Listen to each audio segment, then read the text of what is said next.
Hello there.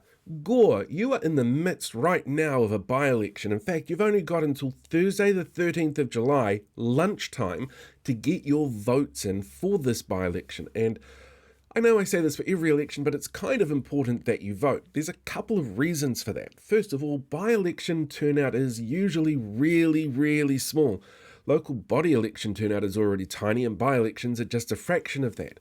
You've only got 6 candidates running for this position, so it doesn't take a huge amount of votes to get people in. And 2 of your candidates are involved in some way in the freedom movement. 2 of your other candidates are in a band together, which is weird? Not wrong, just weird. Haven't listened to their music, to be honest. Don't know if they're any good. Hope they are. Hope they enjoy what they do. Now, your 2 freedom candidates that you've got here are a little bit different to each other.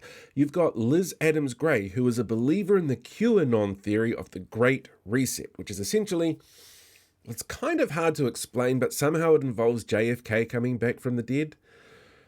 Yeah, she's an interesting one. The other one that you've got is Ruben Turepa, who was actually at the COVID camp that they had outside of Wellington in February last year as a freedom fighter.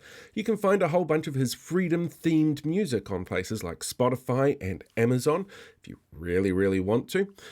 He is an individual who is very big in that particular movement. He loves that kind of stuff, and you'll find on his social media pages him sharing the likes of Democracy NZ and Vision New Zealand and their platforms that they're trying to put out for this year's general election. Having a freedom candidate on your council is entirely your choice, but to get them there by the fact that voter turnout is really low and they're just trying to get extra people in there, that's a little bit of a concern.